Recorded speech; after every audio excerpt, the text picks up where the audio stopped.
Vamos lá. Então, o capítulo 17 começa, então, apresenta Elias.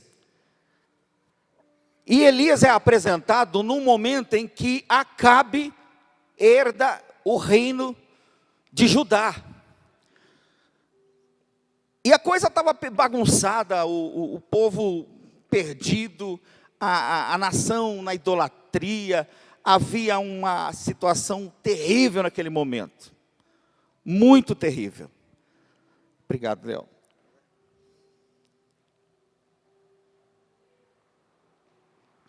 E a nação estava completamente perdida por falta de referência. E aqui no capítulo 7, no versículo 1, a Bíblia apresenta Elias. E apresenta assim, ó. Ele é de Tisbé, é um tisbita. Como se do nada ele aparecesse assim, não tem uma apresentação, olha, com quantos anos, como o caso do próprio Jeremias, né, desde criança, não tem, Gideão, não tem. A gente sabe que Tisbé era perto da região de Gileade, é a informação que a gente tem, e esse cara surge. Deus levanta esse homem e apresenta ele, põe ele em cena. E nós vamos compartilhar aqui de uma situação em que nós vamos ver que Elias foi para mim, o ministério dele era diferente dos outros profetas. Por quê? Porque os outros profetas, Deus falava, por exemplo, falou para Ezequiel, Ezequiel foi e falou para o povo. Falou para Jeremias, Jeremias ia e falava para o povo. Falava com Isaías, Isaías ia e falava com o povo. Elias era diferente. A porção que Deus deu para Elias era uma porção diferente das demais porções que ele deu aos outros profetas. Até a forma de Elias viver. Elias não era um dos profetas mais queridos pelo convívio das pessoas. Eu acredito que Elias era um homem assim, que tinha uma personalidade muito forte, muito marcante, uma personalidade muito, que fazia com que as pessoas olhassem para ele de uma forma a evitá-lo. E é interessante a gente ver, irmãos, que os profetas na Bíblia, eles eram necessários, fundamentais, porque eles ocuparam um papel que os juízes faziam. Eles começaram a se tornar referência para a nação de Israel. Em tempos de crise, em tempos em que reis eram corruptos, idólatras, só pensavam em si próprios, gananciosos, prepotentes, arrogantes, não temiam a Deus. E Deus levanta uma safra de profetas, e dentre essa safra, no meio, ele acha Elias. E Elias, ele era, como eu disse, ele tinha uma marca no seu ministério que era diferente dos outros, porque os outros Deus falava, Elias, ele falava, e Deus confirmava. Eu acho para mim particularmente, o ministério profético mais envolvente, se tivesse assim uma coisa para escolher, escolhe na lista aí, tem meia dúzia aqui de profetas, de estilo de profeta, que você pode escolher um para copiar aí. Eu escolheria Elias. E não é porque ele foi levado ao céu, não, com o rodemoinho, ou com a carroça lá, não sei com o que ele foi levado para o céu. Eu sei que ele foi para o céu. Não é por isso, não. É pelo ministério dele. O caráter de Elias mostra muito a nossa vida. Por isso eu pedi, não sei se está no jeito aí, foi me perguntado, irmãos, quando esses meninos começam a perguntar que tema, rapaz, dá uma coisa estranha no intestino da gente, porque você pensa na pregação, você não pensa em um tema, né? E aí me perguntaram, eu falei, hoje não vai perguntar, porque já era 5 e pouco, enfim, não vão perguntar, mas perguntaram. mandaram, né? Elias, gente como a gente. Ele era homem como nós somos, pessoa como nós somos. Ele como pessoa, ele era como nós, como gente, como nós. Porém, seu ministério, seu chamado, sua vocação, fez com que ele se tornasse alguém que fosse merecedor de estarmos falando dele agora. Elias marcou sua geração, irmãos. Eu estava ouvindo um pregador já com 82 anos, Dan Duke, não sei se alguém conhece, já ouviu falar. É um americano, ele fica muito no Brasil, ele tem um trabalho profético muito... eu aconselho você a procurar sobre ele. 82 anos e... logo o Senhor o leva, mas o legado que esse homem está deixando de discípulos, pastor Delto, de profetas, de levitas, ele tem um ministério profético fascinante, que eu acho particularmente lindo, e o que ele está deixando, ele veio a Bauru, eles vieram a Bauru, eu tive o privilégio de participar, aqui numa igreja perto aqui, a equipe, 2 ônibus, levitas, profetas, foi uma coisa assim, o céu estava assim, as pessoas dançando, o ministério da dança, todos americanos, e vieram abençoar aqueles que estavam ali no culto ali. Foi um dia inteiro sendo ali alimentado, abastecido, energizado pela unção da vida daquelas pessoas que Deus deu. Elias, você sabe que ele influenciou Eliseu. Eliseu foi discípulo de Elias por um bom tempo, e antes de Elias ser levado, Elias disse: pede o que você quiser. Eliseu disse: eu aprendi tanto, que eu quero ser 2 vezes melhor do que você. Eu quero ser 2 vezes mais usado do que você. Eu quero ter a porção dobrada da unção que Deus colocou sobre a sua vida. Elias ensinou muito bem Eliseu. Então, caminhando com a vocação de Elias, Elias já começa desafiando o rei de Judá, Acabe. Ele começa o seu ministério, a sua jornada, colocando o dedo na cara de Acabe e dizendo assim: ó, não vai chover. Enquanto eu não der a minha palavra, não cairá uma gota de água do céu. Elias deu essa palavra e foi-se embora. Você não vê Deus falando para Elias falar isso, mas Elias falou. Mas você vê Deus honrando o que saía da boca de Elias. O que eu quero dizer com isso, começando? É que há poder sim nas nossas palavras. Há poder sim em tudo aquilo que nós falamos. Porque nós cremos no mesmo Deus de Elias. Amém, irmãos? Amém? Nós cremos no mesmo Deus de Elias. O mesmo Espírito que habitava ou que usava Elias é o que habita em nós. Não tem 2 espíritos. Não é um espírito do Antigo Testamento, depois nasceu um outro espírito do Novo Testamento. É um só. É o mesmo que deu autoridade para Elias ir lá e falar: não vai chover. Então, cuidado com o que você fala. Cuidado com o que você pede. Cuidado com o que você declara. Eu há 23 anos, vai fazer agora, eu falei para Deus a mulher que eu queria. Falei, Deltão. Falei: ó Senhor, eu não sou bobo nem nada, eu quero uma mulher assim, alta, da minha altura pelo menos. Não, da minha altura não é tão alta, né, irmão? Mas da minha altura, né? Cabelo preto, comprido, liso, magra, que parece loucura, né? Que tenha carta, que saiba dirigir, que não dependa de mim.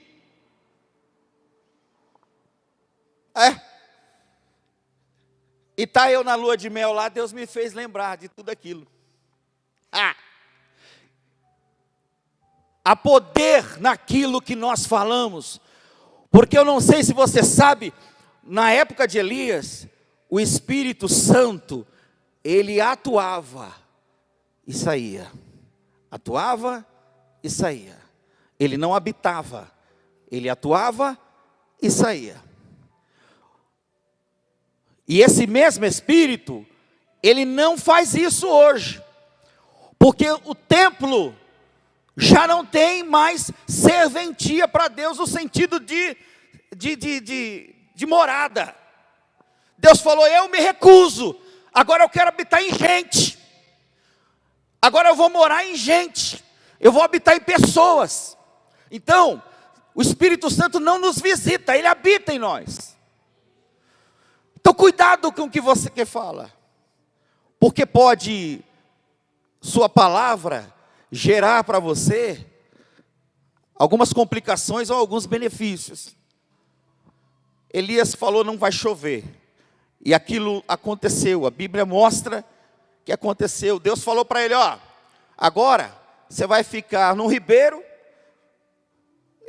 já mandei aí, irmãos, tem gente que fala que isso não existiu, né, irmão? Eu acredito na Bíblia, irmãos, amém? Eu acredito na Bíblia, literalmente, isso aqui é literal.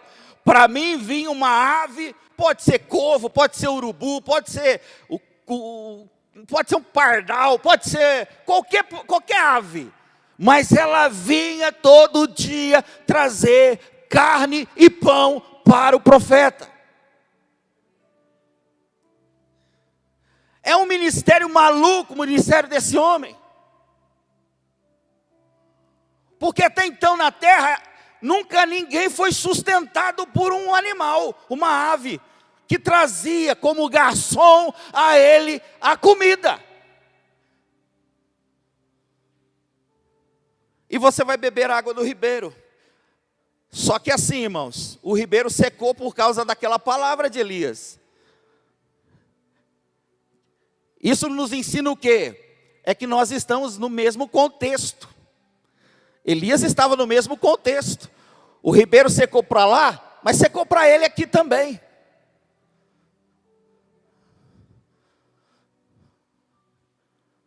O ribeiro secou para Acabe, mas secou para Elias. E Deus então, né? Eu não vou dar os detalhes aqui, não vou ler tudo, mas Deus no versículo de número 8, Deus fala para ele, olha, eu preparei uma viúva. Deus sempre vai pelo caminho que a gente não consegue compreender, né, irmãos? Ele podia dizer assim, eu preparei um empresário, eu preparei uma empresária. Não, eu preparei uma viúva. Viúva, principalmente no Antigo Testamento, era sinal, símbolo de alguém totalmente dependente.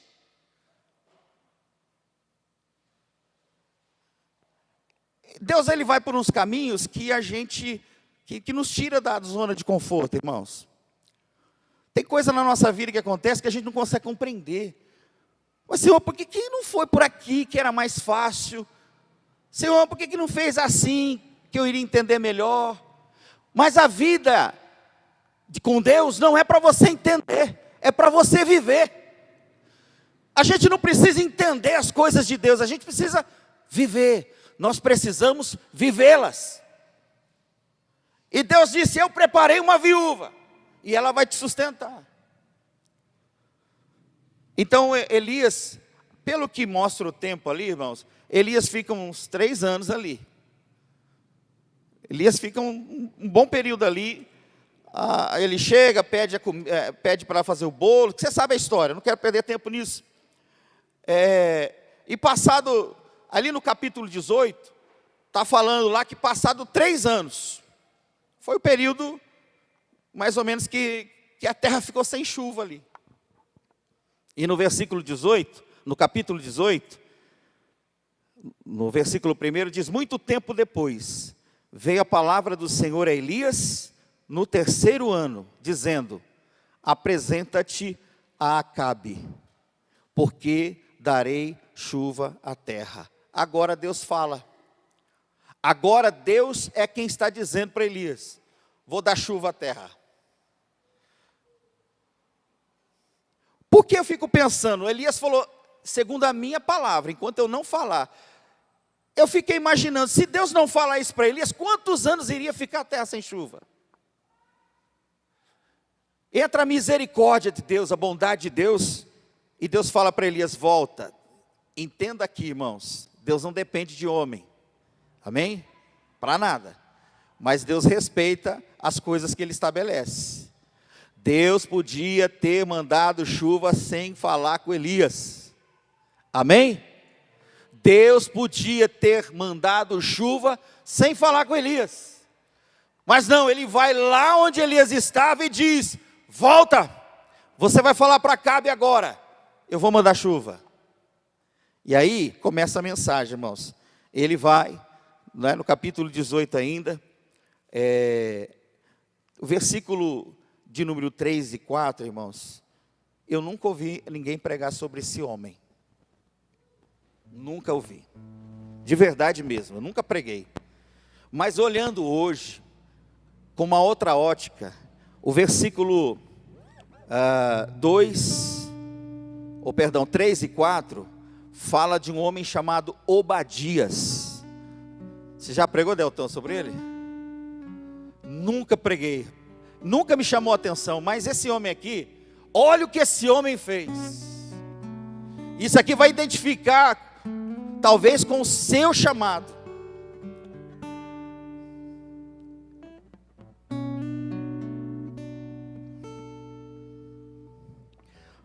Versículo 2 do capítulo 18.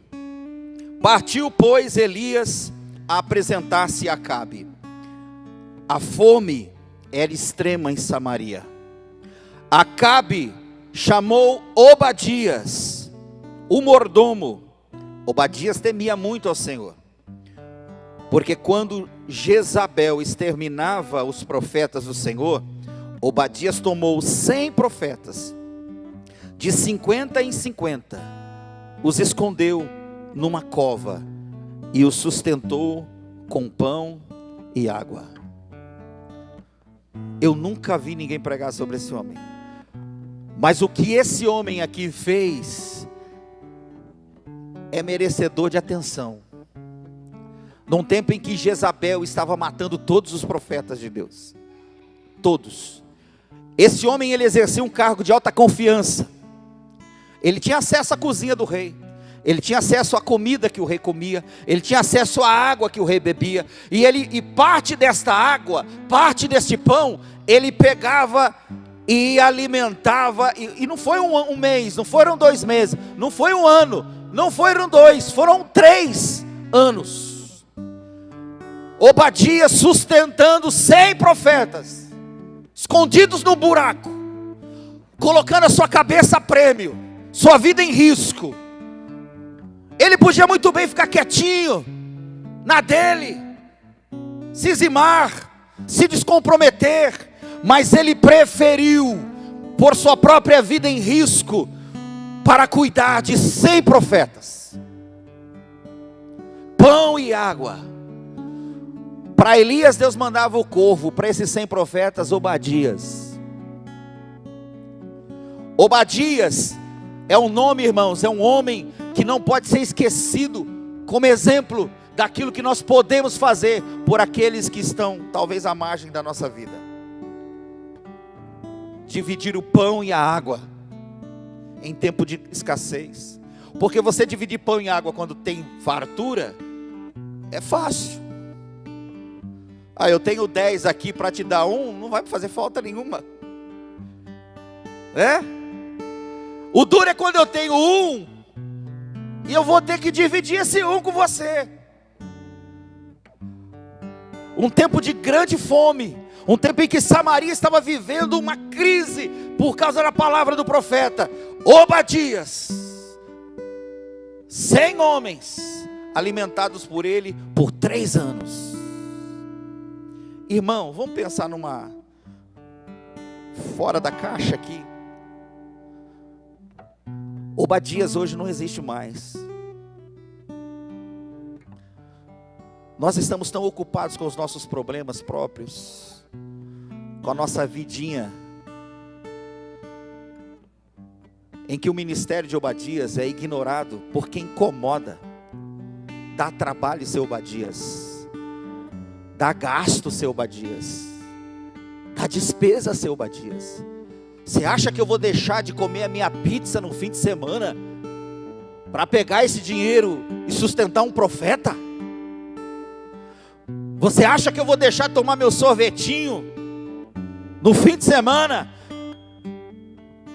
meu lanche, dividir meu almoço e a minha Coca-Cola? Você acha que eu vou deixar de tomar minha Coca-Cola para sustentar um profeta? Eu penso que Obadias, esse ministério não existe mais, porque nós estamos numa fase da nossa vida em que nós estamos tão fechados conosco mesmo, em que não nos preocupamos em proteger o ministério do nosso irmão que está do nosso lado. Eu sei que nós vivemos num tempo que a maioria de nós não queremos compromisso com nada, irmãos, porque compromisso é compromisso. É ou não é? Pegar compromisso é compromisso. Eu estou numa fase que eu quero liberdade. Eu não quero pegar compromisso com nada. Eu não quero assumir nenhuma responsabilidade, porque afinal de contas, chega o final de semana, ou chega a noite, eu tenho meu tempo, eu tenho a minha vida. Esses homens, com esse coração, já não existem mais. Obadias, um homem que ignorou sua própria vida e segurança, para cuidar de profetas a qual o Senhor havia ungido. Quantos ministérios morrem porque a gente não cuida? Porque a gente acha assim que o ministério, quem tem que cuidar é a pessoa mesmo, né? Quem tem que cuidar é o dono do seu ministério. Você tem que cuidar. Amados, haviam mulheres que cuidavam do ministério de Jesus. Mulheres que davam seu tempo, seus recursos, seus esforços para cuidar do ministério de Jesus, para fazer com que o ministério de Jesus fosse mantido de uma forma digna. Obadias, para Elias, Deus usou um corvo. Para aqueles 100 profetas que não tem nome, Deus usou Obadias. 3 anos. E faça um exercício comigo. A Bíblia diz que ele fez buracos e escondeu. Olha isso aí, irmãos. Está isso aí na sua Bíblia? Você leu isso aí? Está aí no capítulo 18. Porque quando Obadias tomou 100 profetas, separou 50 e 50 e escondeu numa cova e o sustentou de pão e água. Achou uma cova, vocês ficam aqui. Mas como que a gente vai ficar aqui? Ficam aqui. Não vai faltar pão e nem água. Obadias é o ministério daqueles que observam a necessidade e se doam para que ela seja suprida. Obadias é aquele que não se preocupa com o seu próprio eu, mas serve de doador. Sabe? Quando você está vendo do seu lado o profeta necessitado, o irmão necessitado, a necessidade do teu irmão, e você só se limita a dizer que você vai orar por ele, orar por ela. Isso é coisa de crente. Isso é coisa de crente. Porque não é coisa de Obadias. Porque Obadias disse assim: vocês ficam aí, e o tempo que for preciso, eu vou trazer pão e água para vocês. Porque ele tinha acesso. Ele era mordomo. Ele era, depois do rei ali, a maior autoridade na gerência do reino. Se você tem acesso, por que você não facilita a vida do teu irmão? Se você tem acesso a coisas, por que você não se torne um facilitador para que o teu irmão seja sustentado? Por que nós não sofremos mais com a dor do nosso próximo? Por que a gente só se introspectou e só vive cuidando do nosso próprio umbigo? Por que nós deixamos matar os profetas? Por que vemos eles sendo mortos e podemos ajudar e evitar e não fazemos? Por que ficamos presos no nosso mundo medíocre?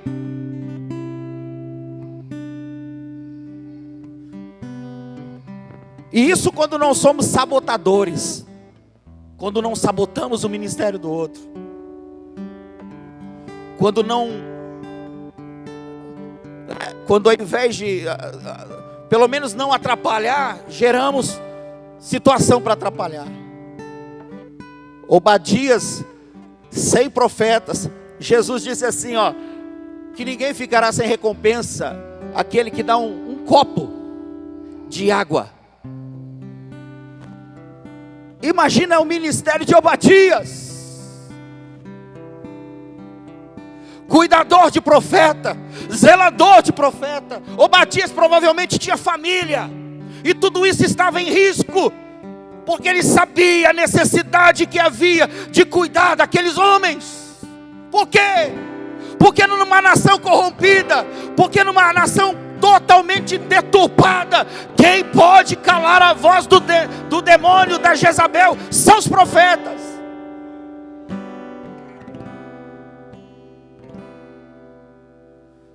Sabe-se Deus quantos profetas morreram à mão de Jezabel? Mas Obadias tinha os seus 100 profetas guardados.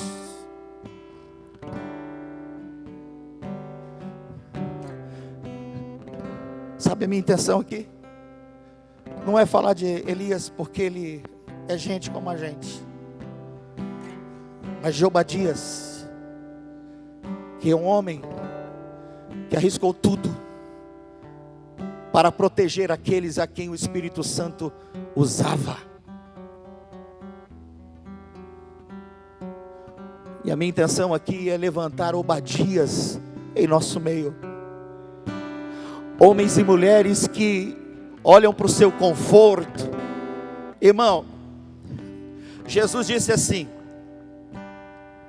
ele dá aquela parábola do semeador.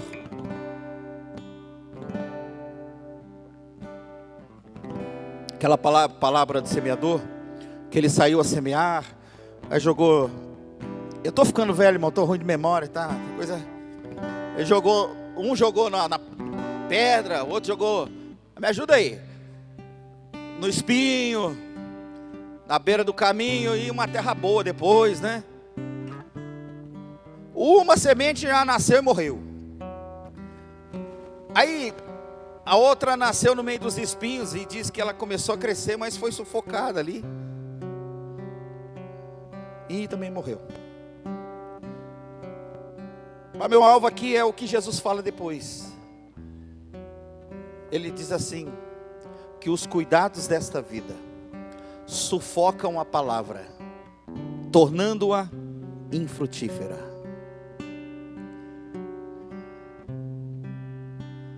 A gente fala muito que adúltero não vai para o céu, que homossexualidade, não sei, não vai para o céu. A gente fala que, né, um monte de coisa não vai para o céu. A gente só não fala daquilo que a gente pratica e que não vai para o céu. O que os outros fazem de errado não vai para o céu, mas o que nós fazemos, nós não falamos. Quando Jesus disse, palavra se torna infrutífera, lembra bem, que ele deu uma outra parábola, do galho que não produz fruto. O que ele faz? Ele corta e lança no fogo, porque para nada serve, a não ser para ser pisado pelos homens. Tem uma outra parábola que Jesus disse assim, que foi plantado o trigo. E no meio do trigo também nasceu o joio. Os dois são meio parecidos, engana. Vamos tirar o joio? Jesus, não tira não. Porque vai correr o risco de tirar o trigo junto. Pode. Mas qual foi o motivo que o joio foi plantado? Aí Jesus disse: porque os homens dormiram, e veio o inimigo e plantou o joio no meio. Você percebe que o diabo só atua na nossa ocupação ou no nosso descanso? Está muito ocupado, a palavra é sufocada. Está descansando demais, dormindo demais, a palavra é contaminada. A gente, irmão, nós estamos vivendo numa situação temerosa. Eu tenho, irmãos, os crentes que me antecederam, eu tenho 51 anos, os crentes que me antecederam foram mais crentes do que a minha geração.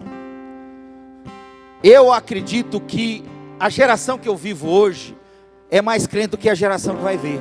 Eu não sei o que vai ser depois, irmão, porque a coisa está avacalhando de uma forma tão terrível. Porque a cultura que era sadia da vida cristã, ela já não existe mais. A prática saudável da vida cristã, ela já não existe mais. Porque nós entramos num legalismo, num liberalismo total, estamos entrando numa depravação, irmão, que está ficando tudo normal. Cristão é só para vir no culto, nunca foi. Cristão nunca foi para vir ao culto. Cristão foi construído por Jesus para ir ao mundo. E a gente está tão ocupado com conquistar coisa, com cuidar de nossos problemas mesmo. Você vive num ciclo vicioso. Presta atenção na sua vida. Acorda cedo. Como que é a sua rotina? Acorda cedo. Aí quem tem filho, leva filho para a escola. Vai para o trabalho. Trabalha. Sai do trabalho. Tem um tempinho, gosta de academia. Vai para academia, faz academia. Hoje não tem culto, glória a Deus, não tem ensaio. O ensaio foi desmarcado, Evelyn, aleluia. Só faltam fazer festa no grupo, sabe? O ensaio foi mais desmarcado, aleluia. Ocupado somente com seu próprio umbigo. Os Obadias acabaram, irmãos. E se Obadias acabar, acaba o ministério profético. Porque quem dá retaguarda aos profetas, a Bíblia mostra, é Obadias. São os Obadias que acordam pela madrugada para orar por aqueles a qual Deus levantou como arautos. São os Obadias que jejuam, não para si mesmo, para Deus dar um iPhone novo, não, mas para que o Senhor sustente os profetas de pé. Obadias, que tem coragem de dividir o pacote de arroz com o profeta. Obadias. Mas nós ficamos vivemos num mundo num momento tanto egoísmo, irmãos, tanto egoísmo. É só para eu tive o privilégio, irmãos, de nascer na fé, num convívio de pessoas assim que, como eu disse, era rapado, não tinha nada, não tinha. Eu comecei a tirar uma CNH, pastor Valnei, aí não tinha dinheiro para terminar. Aí tem um prazo lá, 1 ano, né, que você fica. E foi nesse período que eu me converti, voltei para Jesus. E aí, Deus foi me dando graça no ministério. Minha chamada assim foi muito rápida, com 9 meses já era pastor auxiliar, com salário. Com 9 meses de conversão. Tinha ajuda de custo da igreja. Foi muito rápido. Com 9 meses. E aí, a minha pastora falou assim, você precisa fazer visita no hospital, tal. Eu vou de ônibus, né? Mas você não tem carro? Falei, não tenho carro. Você tem carta? Não tenho. Rapaz, você não tem nada? Não tem. Eu falei para ela, eu comecei a tirar minha carta, faltam uns 2 meses para vencer o prazo lá. Ela me pegou, pôs no carro, foi lá na autoescola, Sem Limites. É ali na rua, aquela rua que sobe ali, 1º de agosto, acho que era, na época era 1º de agosto. Aí, quanto fica para acabar a carta dele? Fica tanto. Pagou, olhou para mim assim: você está proibido em ser reprovado. Fui, fiz, passei na primeira, demorava 40 dias para chegar a CNH. Chegou minha CNH, eu cheguei na igreja todo feliz. Aí, chegou minha CNH. O pastor, esposo dela, falou: você pegou seu CNH? Peguei. Tô aqui. Essa Belina é sua. Lembra da Belina que eu falei? Que eu ganhei? Foi dele. Mas minha é sua.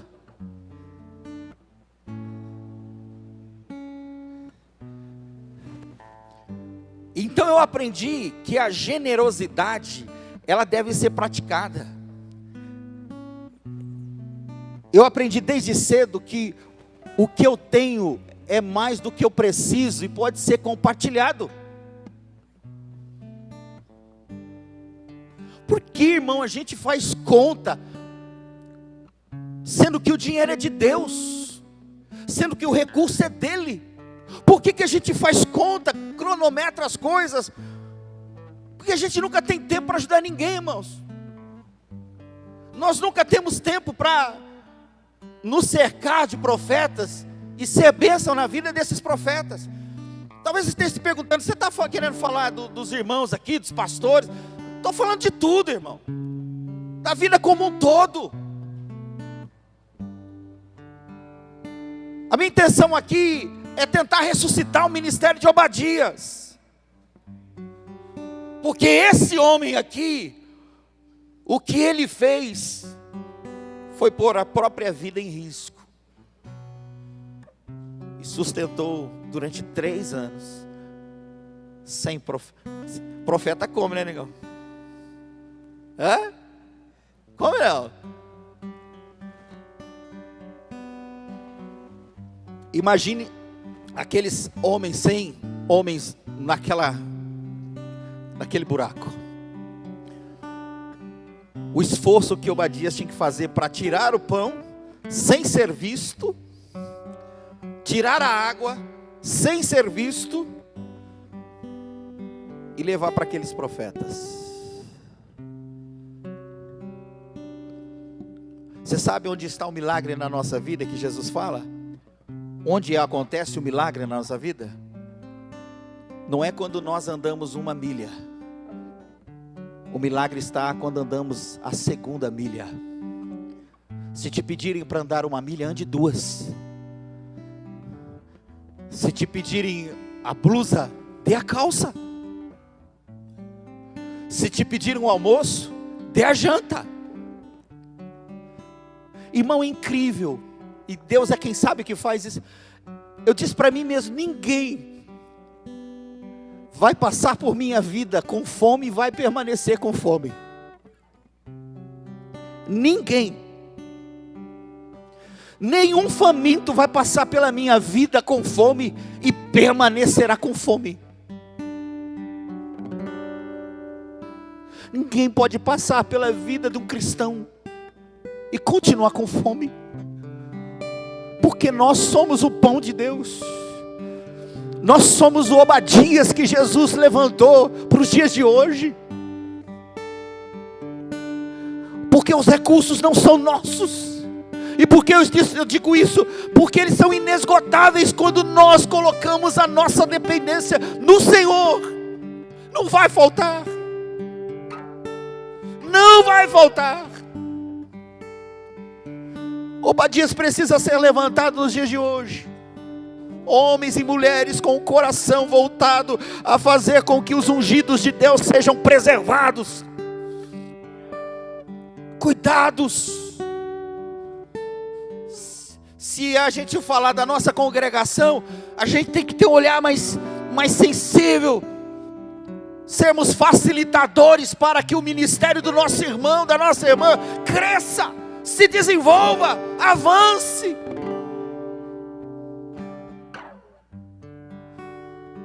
Obadias precisa ser ressuscitado hoje.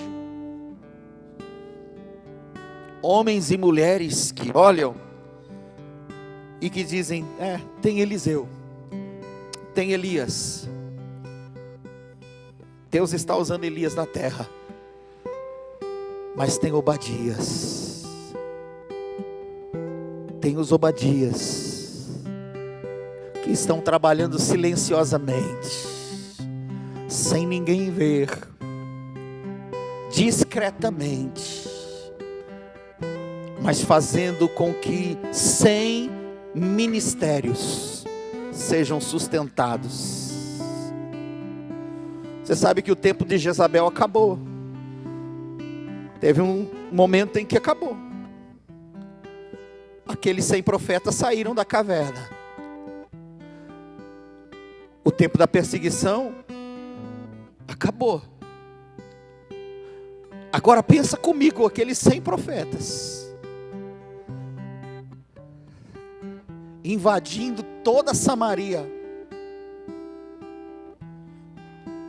toda Israel sendo tomada pela palavra de Deus na boca daqueles homens.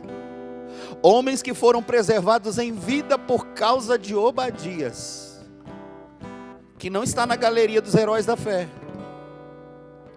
Ele também não faz parte dos valentes de Davi. Ele não é nenhum dos discípulos, mas é um homem com o coração voltado a tudo aquilo que é importante para Deus. Talvez nós nunca estejamos na galeria dos heróis da fé. Nós nunca cheiramos o cangote de Jesus. Também não fizemos parte do exército de Davi. Mas discretamente podemos ser um Obadias na vida do meu irmão.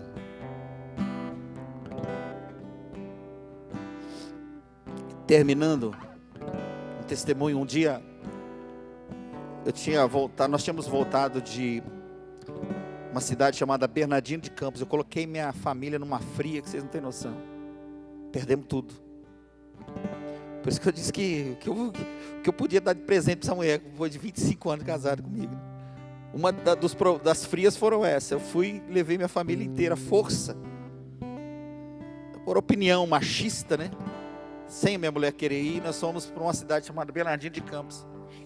Eu fui pregar lá, o pastor doente falou, poxa, você podia vir me ajudar aqui, alugo uma casa para você, te dou um salário, você vem com a sua família, cuida da igreja, estou morrendo, e tá. E cheguei em casa e falei, nós vamos para Bernardino de Campos. A Cris, não vamos. Eu falei, não, vamos, Princesa, vamos. Fomos. Primeiro mês, ele pagou o aluguel, tudo e tal. Aí a igreja começou a crescer e ele ficou inseguro. Seguro. Falou, não, o pastor da igreja sou eu, né? O salário aí, ó, nós vamos ter que dividir. Você vê o negócio do aluguel, eu pago metade, você paga metade. Enfim. Perdemos tudo. Chegou um dia em que a gente tinha a Laura pequena, Davi recém-nascido.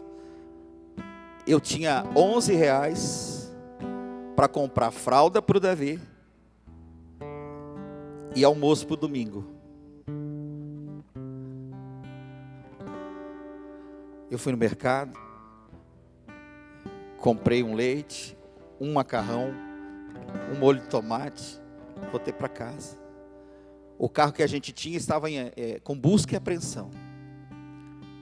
E para ajudar nós perdemos a chave do carro, que é uma chave com código. E não tinha dinheiro para fazer aquela chave também. Estava assim. Eu fui no culto no domingo. E Deus falou para mim, esse é o último domingo que você vem aqui. Terminou o culto, fui embora, olhei para trás. E Deus disse, é a última vez. Cheguei em casa, não conseguia dormir. E falei para Deus, Senhor, minha família não tem culpa de estar enfrentando isso. Eu fui o culpado. Eu acreditei na voz do homem e não na tua. Por favor, me dá uma chance. Me dá uma resposta amanhã. Me socorre, Senhor. Eu no sofá, chorando. Essa oração eu fiz em torno de umas 11 horas da noite. 00:05, o meu telefone toca. Já era segunda-feira. A minha mãe na fé aqui, me ligando, dizendo: olha, tem uma igreja para você aqui em Bauru. Você quer vir para cá? Eu falei: quero. Então amanhã esteja aqui às 9 horas da manhã, que você vai ser colocado como pastor e tal. Tá bom. Desliguei o telefone. Deu aquela alegria e o choque de realidade. Eu tinha um carro com busca e apreensão. Não tinha a chave. Não tinha dinheiro para vir. Bernardino para cá, de carro tem 2 pedágios. E eu estava com o carro emprestado desse pastor. Falei: quer saber do negócio? Só que não tinha combustível no carro. Falei para a Cris assim: enche o carro. Põe tudo que couber. Uma Santana quanto? Põe tudo que couber. E Deus falou para mim assim: ó, você vai passar na esquina do barbeiro, que era o cara que eu fazia um programa de rádio, e esse cara pagava todo mês, pagava lá R$30 por mês, uma coisa assim. Você vai passar. Eu falei: Senhor, eu não vou cobrar ele. Eu não vou cobrar. Então, ele vai estar na esquina varrendo e vai te chamar.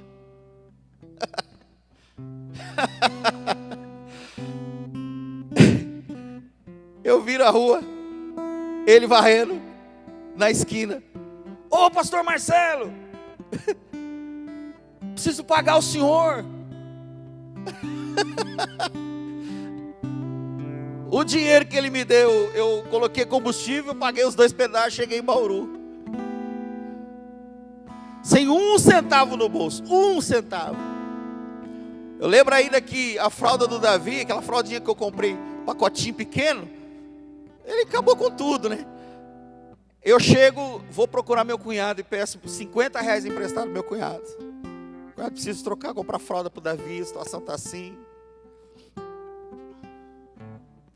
E um rapaz, tomei posse da igreja, um rapaz, movido por Deus, ele estava fazendo compra no Taust, andando com o carrinho, empurrando.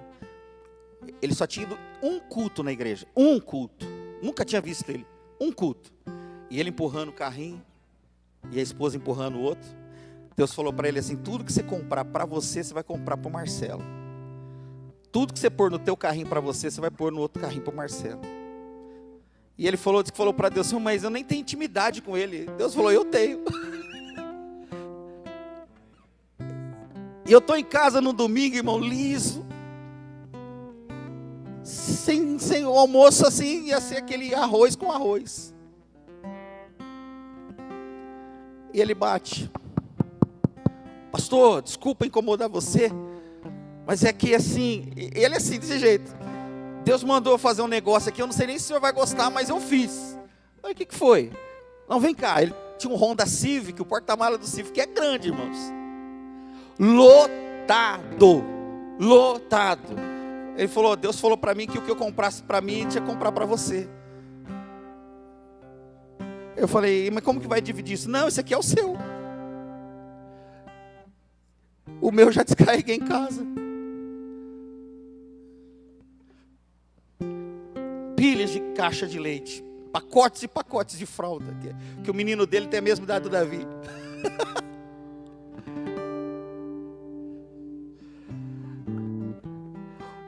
São os Obadias, que são levantados por Deus para confirmar o chamado do profeta. Os profetas olhavam para Obadias, sendo cuidado por ele, e talvez pensasse assim: mas por que esse cara está se arriscando por nós? E a certeza é que Obadias responderia: porque vale a pena. Deus conhece vocês.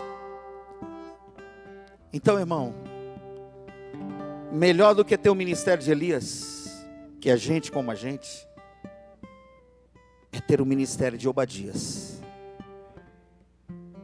que abre mão da sua segurança, do seu conforto, dos seus recursos, para cuidar daqueles a qual Deus ungiu. Amém? Levante.